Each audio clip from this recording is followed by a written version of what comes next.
play some music. There'll be some speeches in about half an hour or so. But yeah, just stay warm, and the main thing is to get everybody lined up for 7 o'clock tonight. Back for Beck.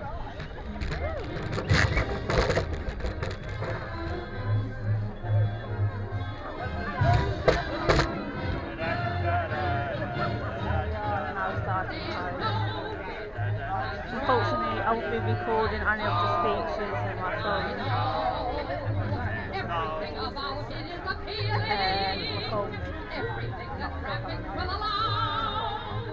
Nowhere could you get that happy feeling when you are stealing that extra love. There's no people like those people.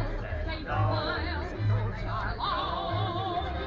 Yesterday they told you you would not go far. That night you woke up, and there you are. Stay on your journey to make and the stars that go on with us. The costumes, the scenery, the makeup, the props, the audience that listens to what was. Bring the councillors out! Bring them out!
So we began this campaign to save the Beck Theatre just over 3 weeks ago, when we found out that despite Trafalgar offering a 3-year zero subsidy deal to continue operating the venue from January 25, they received no response from Hillingdon Council. Despite the Hillingdon Council issuing a number of statements claiming they actually want to see a theatre remain on that site.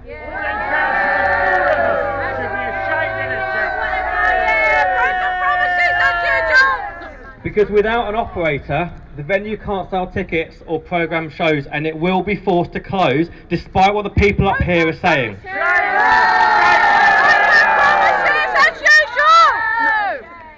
Hillingdon Council were clear they did not want to subsidise a commercial operation. Despite the fact that the majority of theatres in the UK are in part subsidised either by a local council or the Arts Council, and Trafalgar offered to essentially run the venue on a break-even basis from January 2025 at no cost to the council, saving them £270,000 a year. Any council would have bitten their arm off for a deal like this. Hillingdon Council consistently blamed Trafalgar for the breakdown in negotiations and said that the reason we are in this current impasse is because Trafalgar left the table. This is a complete lie. They were forced into beginning exit preparations, they had no choice. Despite Trafalgar's best efforts to salvage a deal, there was seemingly very little appetite from Hillingdon Council. We began this campaign to make the community aware of the beck's seemingly imminent closure, as we could see no light at the end of the tunnel. The incumbent operators wanted to stay at the Beck Theatre, even if it meant not actually making any money, because they saw the huge benefits that it brings to the local community and wanted to see it thrive and to see the countless charity projects kept alive. If Hillingdon Council are claiming that they want to see the venue remain, why would they refuse a deal by Trafalgar that meant that they would not have to pay the subsidies they were trying to get out of in the first place? This raised a number of questions.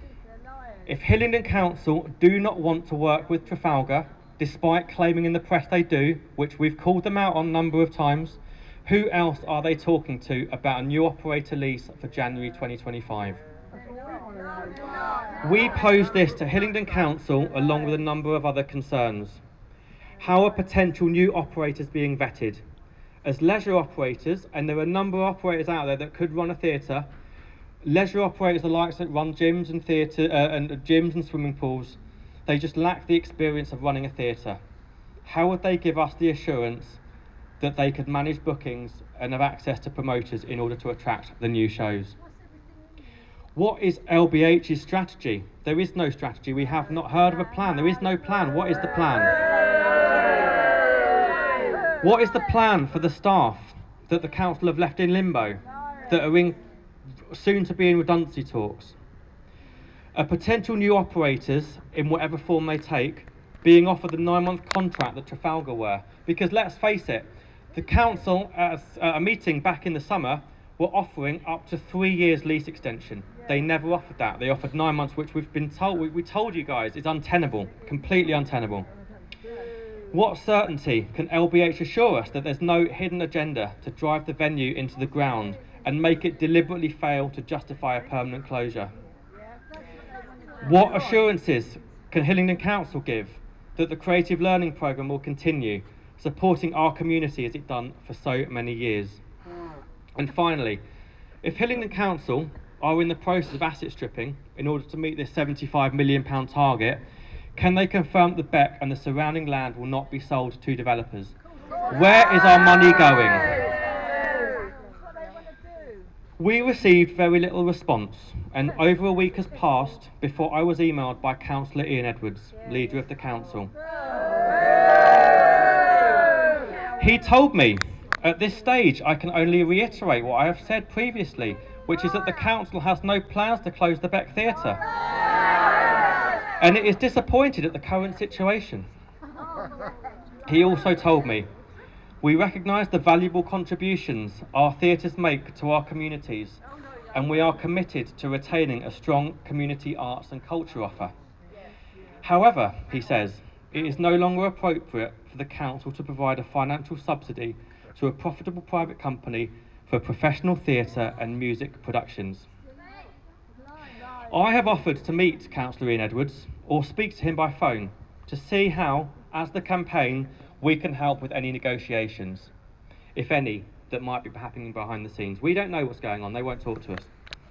There was a deal on the table that would have allowed Hillingdon Council to withdraw their subsidy, and so by Councillor Ian Edwards continually banging this drum, he either has a very short-term memory or is completely in denial. He's in denial. I fear that our initial concerns are being borne out, that Hillingdon Council are winding down the clock in order to make it impossible to keep the doors open from the 5th of January. We have no evidence to assure us that they want to keep the venue and are trying to secure its future. What is their plan? Do they even have a plan? No. And this is why we're here tonight on a cold October evening, to show Hillingdon Council that we're not going anywhere, and we will continue to fight for the outcome that this community and this borough needs, to keep the Beck open for the next 50 years. Thank you.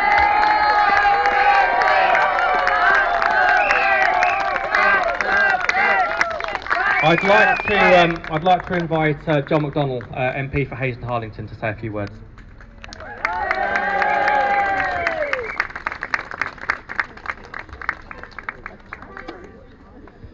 Can I just say thanks for everyone for turning out again, and also thanks to Jonathan and all the people who've organised this event and all the demonstrations we've had so far. Thank you, Jonathan, for all you've done. It's terrific. Okay.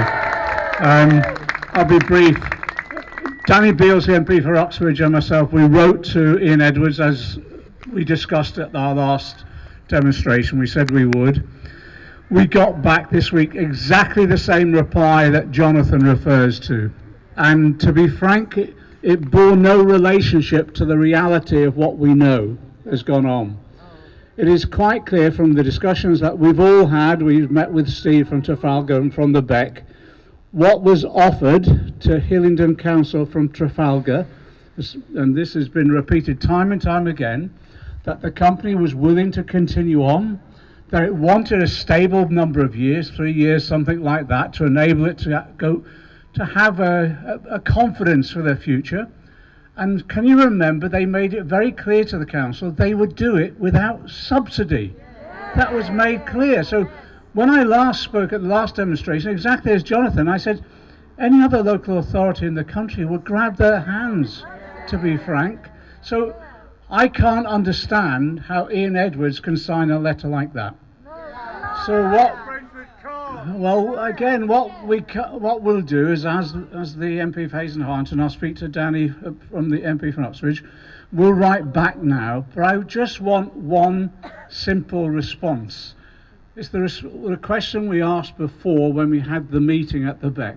We just want Ian Edwards to meet all of us and to be able to explain what his thinking is, because at the moment, from what we can see from that correspondence, is exactly as Jonathan has said, the risk now is that the Beck doors will close, and I can't see this council ever reopening them. No. And the reason we want a face-to-face meeting is because we want to know the truth. Yeah. What is the agenda behind what the council is doing?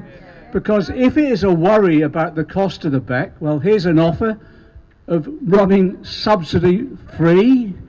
If it's about the capital issues, the repairs that might need to be done as well, Trafalgar have been in negotiations about that, but they just want a period of time that they can be confident that they can raise funds to do any repairs that are needed. So I'm at a loss that the leader of the council can sign that letter to us in that way, and that's why we need a face-to-face. And to be frank, that's what any elected person has a liability and responsibility